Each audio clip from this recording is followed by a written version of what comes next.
한편 청구권에 관한 문제 해결과 경제 협력에 관한 협정을 보면은 3억 달러를 한국 정부의 요청에 따라 무상으로 제공하며 또한 2억 달러의 장기 재정 차관과 3억 달러 이상의 민간 차관을 제공하기로 되는데 약 2천억 원이 되며 이 자금은 모든 힘을 다해 자립 경제를 서두르고 있는 우리에게 다시 없는 기회가 될 것입니다.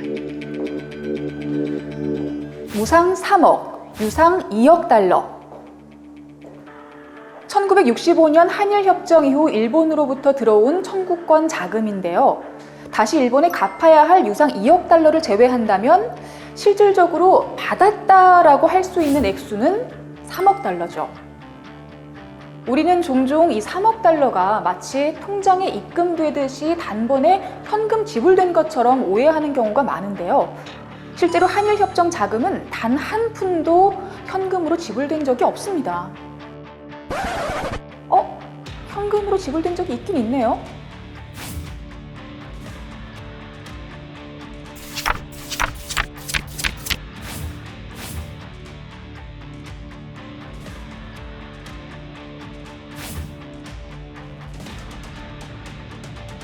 박정희가 뒷돈으로 받은 6,600만 달러. 그 외에는 현금으로 지불된 돈이 단 한 푼도 없었습니다. 협정문에 명확하게 적혀 있는 것처럼 무상 3억 달러는 현금이 아닌 일본국의 생산물 및 일본인의 용역으로 제공받는 금액인 것이죠. 그렇다면 현금이 아닌 이 3억 달러는 어떻게 쓸 수 있는 걸까요? 조금 더 풀어서 설명해 보겠습니다.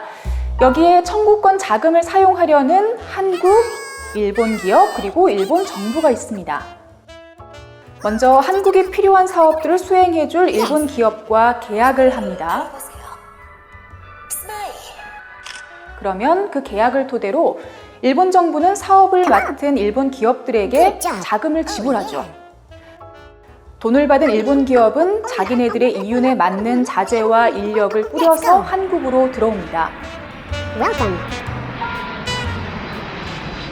일본 기업을 중심으로 한 일종의 순환 구조죠. 때문에 일본 정부로서는 자기 돈을 써서 자기 나라 기업의 배를 불리고 키우는 돈 놓고 돈 먹기를 시전할 수 있었습니다.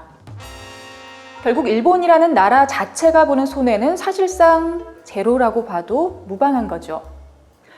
거기에다가 한국은 모든 계약을 일본 기업과만 맺어야 했습니다. 일본이 아닌 제3국의 기업이 사업을 수행하고 일본 정부가 돈을 지불하는 방식은 불가능했어요. 이처럼 자연스럽게 일본 기업의 독점적인 한국 진출이 이루어지게 됩니다.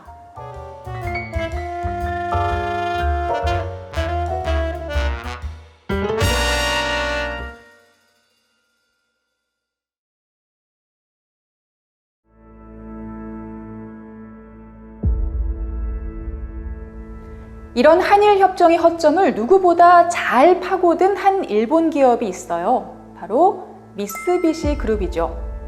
청구권 자금의 순환 구조를 이용한 사업 수주에서 가장 큰 잭팟을 터뜨린 기업 중 하나라고 볼 수 있습니다.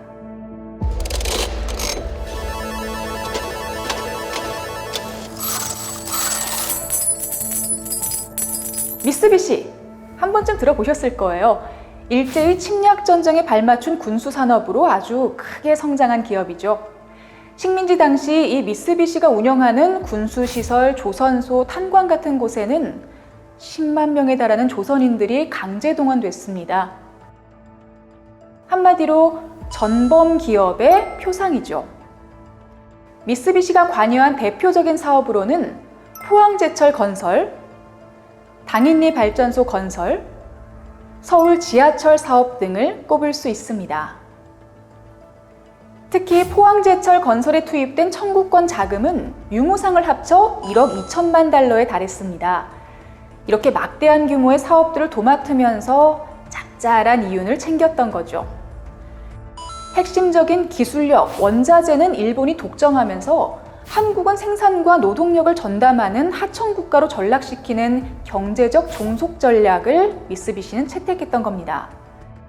결국 가마우지가 물고기를 아무리 열심히 잡더라도 결국 낚시꾼만 돈을 벌듯이 한국의 이득이 결국 일본에 많이 흘러간다는 뜻입니다. 앞에서 일본 기업들이 박정희에게 6,600만 달러의 뒷돈을 쥐어주고 한국 내 사업에 독점권을 부여받았다는 이야기 했었는데요. 미쓰비시 역시 그 6개 기업 중 하나였을 가능성이 아주 높습니다.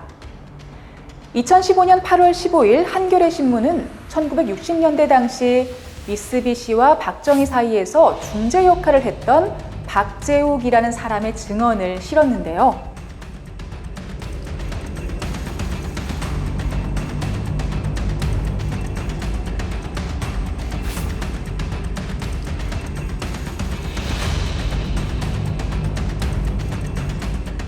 거기에는 이런 내용이 있습니다.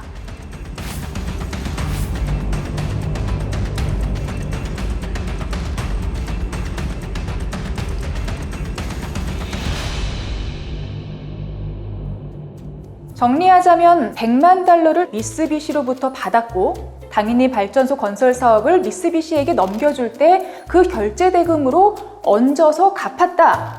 이런 말이 되는군요.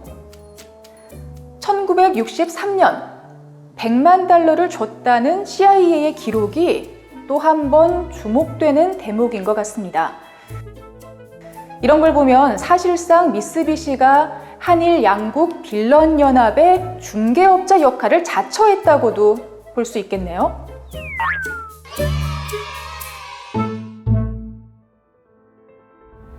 한일 협정을 지켜라. 일본 정부는 틈만 나면 이런 말을 하고 있죠.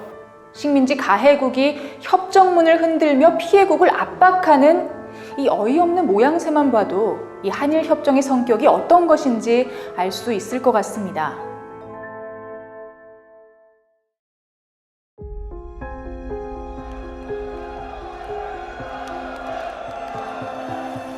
나는 한일 회담이 성공이 되든 결렬이 되든 종결을 짓게 되면 그때 즉시 이 회담의 경과와 내용과 이유, 소신, 이해, 득실을 솔직히 국민 앞에 공개하여 한일 협정은 일종의 계약서였습니다. 과거사를 세탁하고 완전히 봉인하는 것을 담보로 한 부당거래. 한일 양국의 두 빌런들은 과거사 청산에 대한 시민들의 요구가 있을 때마다 이 계약서를 흔들어 댔습니다.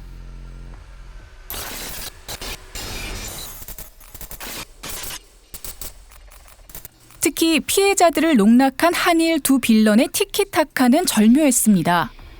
한국 정부가 피해자들을 모르쇠하는 틈을 타 일본 정부는 피해자들을 찍어 눌렀습니다.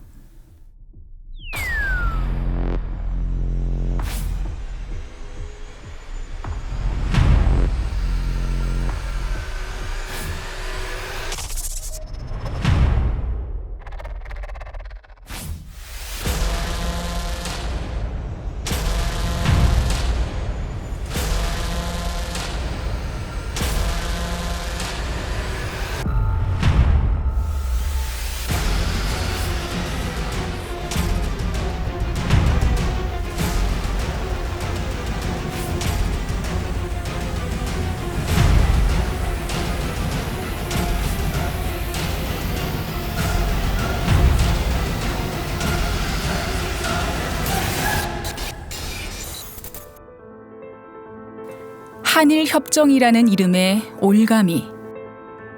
올가미의 속박은 계속해서 살을 파고듭니다. 올가미에서 탈출하는 방법은 발버둥이 아닙니다. 상처를 입더라도 끊어내야 하는 것입니다. 만약 한일 협정에 단 한마디 사죄의 문구라도 포함되어 있었다면 지금처럼 한일 협정을 지키라면서 큰 소리 칠 수 있었을까요? 사죄와 배상의 기초가 되어야 할 협정이 우리를 올가매는 올가미로 변한 그 배후에는 아직 소개드리지 않은 최후의 빌런 오브 빌런이 남아 있습니다.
니다